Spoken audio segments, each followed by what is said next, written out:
सोचो आप एक घर चला रहे हो जहां खाने पीने की चीजों, पेट्रोल या बिजली के दाम अचानक बढ़ जाते हैं तो आपका मंथली बजट हिल जाता है। अगर प्राइसेस बहुत तेजी से बढ़ें तो आपकी सेविंग्स की वैल्यू घट जाती है और जिंदगी महंगी हो जाती है। लेकिन अगर दाम गिरते ही रहें या रुक जाएं तो दुकानदार और बिजनेसेस प्रोडक्शन, इन्वेस्टमेंट और जॉब्स देने में इंटरेस्ट नहीं लेते।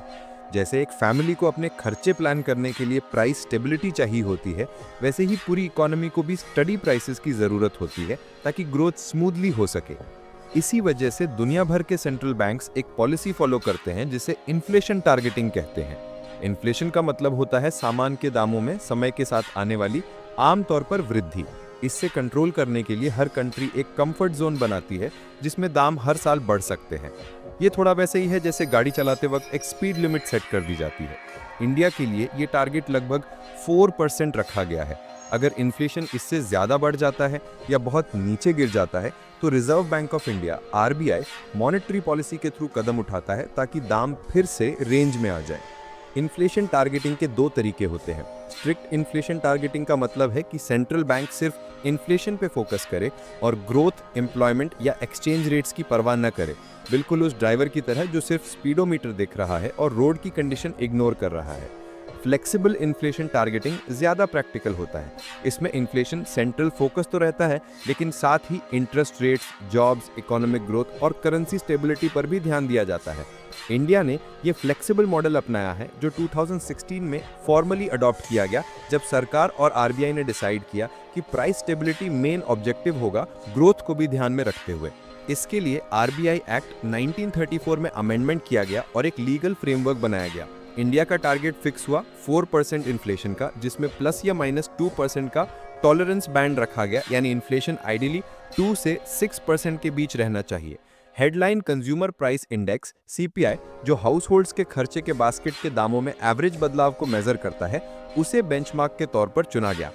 ये फ्रेमवर्क इसलिए इम्पोर्टेंट है क्योंकि ये बिजनेसेस और हाउस होल्ड्स को स्टेबिलिटी और प्रिडिक्टेबिलिटी देता है। इससे फ्यूचर बोरोइंग, स्पेंडिंग और इन्वेस्टमेंट्स को प्लान करना आसान हो जाता है। साथ ही RBI अकाउंटेबल भी बन जाता है, क्योंकि अगर इन्फ्लेशन 2 से 6% के बाहर 3 कंसेक्यूटिव क्वार्टर्स तक रहता है तो सेंट्रल बैंक को सरकार को समझाना पड़ता है कि फेलियर क्यों हुआ और क्या करेक्टिव स्टेप्स लिए जाएंगे। इससे डोमेस्टिक और फॉरेन इन्वेस्टर्स दोनों का कॉन्फिडेंस बढ़ता है कि इंडिया की इकोनॉमी रिस्पॉन्सिबल तरीके से मैनेज की जा रही है। RBI के करेंसी एंड फाइनेंस रिपोर्ट 2021 ने दिखाया कि ये अप्रोच क्यों काम करता है। FIT के पहले इंडिया का एवरेज इन्फ्लेशन 9% से ऊपर था, लेकिन FIT पीरियड में ये 3.8 से 4.3% के आसपास आ गया। इससे प्रूव होता है कि इंडिया के लिए 4% सही टारगेट है।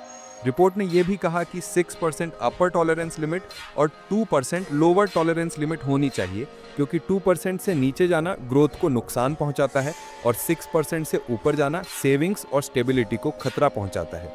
ये समझने के लिए कि ये प्रैक्टिकल तौर पर कैसे काम करता है, हमें मॉनेटरी पॉलिसी को देखना पड़ेगा, जो सेंट्रल बैंक का तरीका है मनी सप्लाई और इंटरेस्ट रेट्स को मैनेज करके इन्फ्लेशन और ग्रोथ को कंट्रोल करना।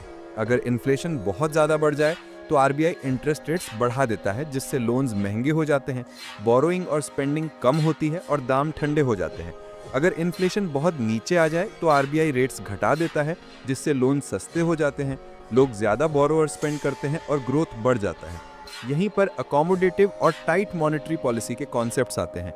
अकोमोडेटिव स्टांस का मतलब होता है मनी सप्लाई को बढ़ाना और इंटरेस्ट रेट्स को घटाना ताकि स्पेंडिंग एनकरेज हो, जैसे गाड़ी का एक्सेलरेटर दबाना। टाइट स्टांस का मतलब है मनी सप्लाई को कंट्रोल करना और रेट्स बढ़ाना ताकि डिमांड कम हो, जैसे गाड़ी का ब्रेक दबाना। फ्लेक्सिबल इन्फ्लेशन टारगेटिंग RBI को ये फ्रीडम देता है कि वो सिचुएशन के हिसाब से इन दोनों मोड्स के बीच स्विच करे, लेकिन इन्फ्लेशन को 2 से 6% बैंड के अंदर रखे। ट्रांसपेरेंसी के लिए इंडिया ने 2016 में मॉनेटरी पॉलिसी कमेटी भी बनाई। इस कमेटी में 6 मेंबर्स होते हैं, जिसमें 3 RBI से होते हैं, गवर्नर चेयरमैन होते हैं और 3 गवर्नमेंट अपॉइंट करती है। ये कमेटी हर 2 महीने में मिलती है और डिसाइड करती है रेपो रेट, यानी वो दर जिस पर RBI बैंक्स को पैसा देता है।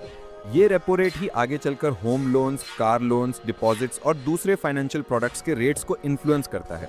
फॉर एग्जाम्पल, अगर कमेटी रेपो रेट बढ़ाती है तो लोन्स महंगे हो जाते हैं, डिमांड गिरता है और इन्फ्लेशन ठंडा पड़ता है।